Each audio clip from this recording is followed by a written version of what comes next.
une grâce quand tu as une femme qui sait tenir la maison et qui sait surtout placer les choses de telle qu'on rentre, on voit la valeur de l'homme. Alléluia. Je n'ai pas fini. Permettez-moi la laisser. L'apôtre Paul compare les chrétiens à différents types de vases dans une maison. Alors on dit, dans une maison riche, il y a des plats en or, en argent, ainsi que des vases en plats de bois et en terre. On a dit, les plats chers sont utilisés pour les invités et ceux de bas prix sont utilisés à la cuisine ou pour les ordures. C'est comme je disais, bien aimé, nous avons de la valeur. Ne nous dévalorisons pas par nos choix, par nos décisions, par notre manière de faire. Même dans l'église. Même dans l'église, bien aimé. Et vous allez comprendre comment dans l'église, les vases d'or se dévalorisent eux-mêmes. Parce qu'ils n'ont pas compris un principe spirituel.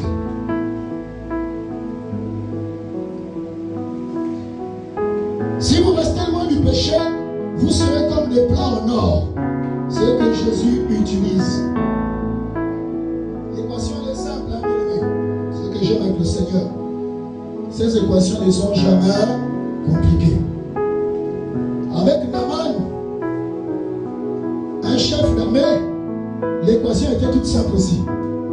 Va te plonger dans le Jourdain et tu seras guéri. C'est lui-même qui a créé le problème. Aujourd'hui dans l'église, c'est la même chose. L'équation est toute simple. Tu restes loin du péché, tu gardes ta valeur de vase d'or. Maintenant, essayons un peu de rentrer dans cet aspect que l'église n'a plus écouté au XXIe siècle, le péché. Pour ne pas dire la sainteté. La sainteté. Il y a un aspect primordial d'un enfant de Dieu. La Bible déclare que Dieu est saint, alors nous aussi devons être saints. Ne jouez jamais avec la sainteté. Aujourd'hui dans l'église, on a l'impression qu'on ne parle de péché. On s'adresse aux jeunes. Aujourd'hui dans l'église, le péché c'est toute une catégorie de personnes dans l'église.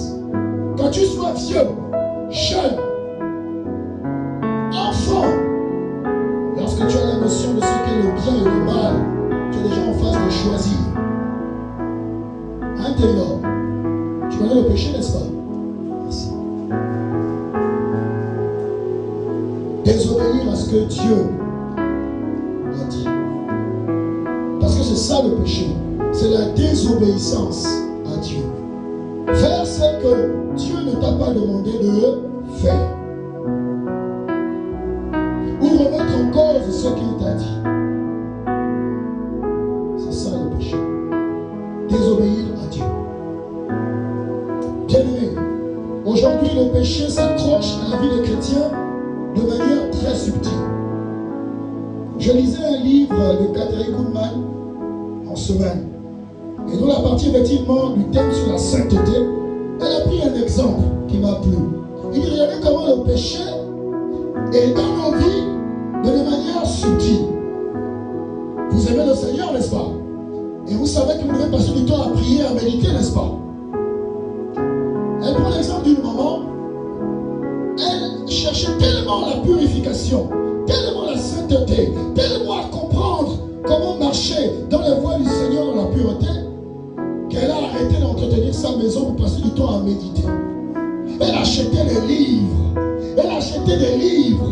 Elle passait son temps à méditer, à lire. La maison, bien aimée, la maison était devenue une poubelle.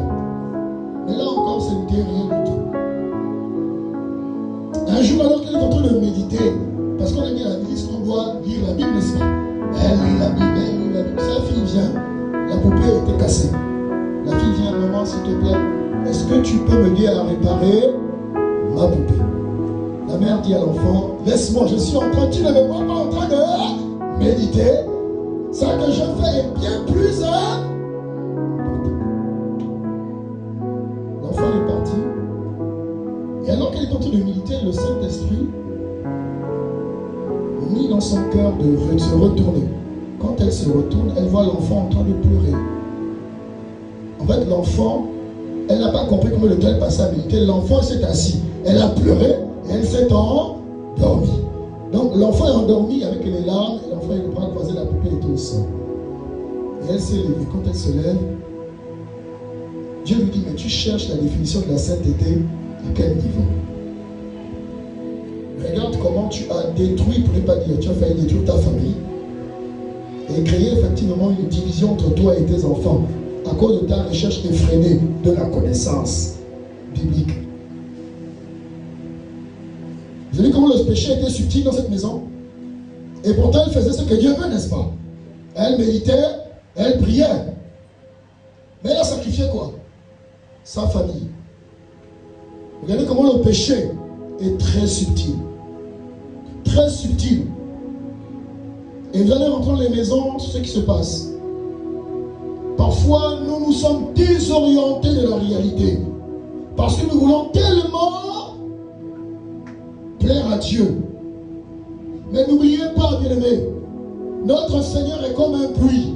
Sinon un puits profond. L'eau ne tarit jamais. À chaque fois que tu te rapproches de lui, tu puises ce qui t'est suffisant, tu vois, et tu pars pratiquer. La vie chrétienne ne se résume pas à lire la Bible et à prier. C'est une vie où on pratique ce qu'on a appris. Au quotidien, nous sommes les reflets, bien-aimés. Nous sommes les Jésus sur terre. Bien-aimés, arrivons à la dimension où ce livre est reflété à travers nos vies. C'est là, bien-aimés, l'objectif à atteindre. Ce n'est pas de lire tout ce livre pendant des mois et des années. Les relire et la vie ne change pas. Lorsqu'on te voit marcher dans la rue, on doit voir l'apôtre Paul. N'est-ce pas ça le rôle d'un disciple? Être comme son maître. Pas plus que son maître, être comme son maître. N'est-ce pas ça l'expression chrétien? Petit Christ, Christ en vous. Mais parfois nous cherchons des objectifs à atteindre loin, alors que tout est là. Tu es chrétien. Ça veut dire que ton objectif c'est de ressembler à Jésus. C'est pas plus, pas moins. Ce qu'on ajoute là, c'est l'orgueil de l'homme qui est venu. Bien aimé, lorsque quelqu'un fait 3 mois entre les genoux pour demander à Dieu la puissance, vous pensez que c'est pourquoi? Vous êtes sûr que dans ses intentions, c'est seulement pour gagner les âmes? C'est parce qu'il veut quoi? Il veut le regard, il veut l'appréciation, il veut que son nom et son visage soient inscrits aussi sur les panneaux. Il veut que lorsqu'on parle de lui, lorsqu'on parle de lui, on évoque son nom. Non, c'est comme si c'était, je ne sais même pas quoi. Je ne sais pas. Bibliquement parlant, il n'était pas, lorsqu'on lit la Bible, la seule fois où j'ai vu les disciples crier, sauter, se gosiller pour guérir quelqu'un, c'est lorsque Jésus est revenu de la montagne de la transfiguration. Mais toutes les autres fois, je n'ai pas vu quelqu'un transpirer, suer, pour qu'il y ait délivrance ou guérison. Il se rapproche du frère, il touche le pied au nom de Jésus. Que ce pied retrouve la forme normale. Le pied est revenu. Mais nous, aujourd'hui, chrétiens du 21e siècle, tant que je n'ai pas enlevé la veste, tant que je n'ai pas déboutonné la chemise, ça veut dire que le Saint-Esprit n'est pas encore là. Est-ce nous, effectivement, qui ne comprenons pas? Ou est-ce que c'est Dieu qui a changé? Et la Bible déclare que Dieu reste le même. Nous ne sommes pas priés pour une maman qui est malade. Est-ce qu'on est obligé de transpirer, de crier, non? Bien sûr, il y a des situations qui nécessitent effectivement que la voix soit haussée. Alors, c'est toutes ces petites choses-là, effectivement, qui dénotent de la qualité de la matière avec laquelle nous sommes faits. Si tu es un vase d'or, les yeux du Seigneur seront constamment sur toi. Parce que lorsque la maison est en feu, il pense d'abord à ces vases d'or. C'est ce qui va se passer, bien aimé. La Bible nous enseigne que dans les derniers temps, pour ne pas dire qu'à la fin des temps, les vases seront éprouvés. Le bois va passer, la terre va passer, l'argent va passer, l'or va passer. Amen. Tu es fait de quelle matière, bien-aimé? Tu veux faire de quelle matière dans l'église? Tu veux faire de quelle matière? Tu veux faire de quelle matière?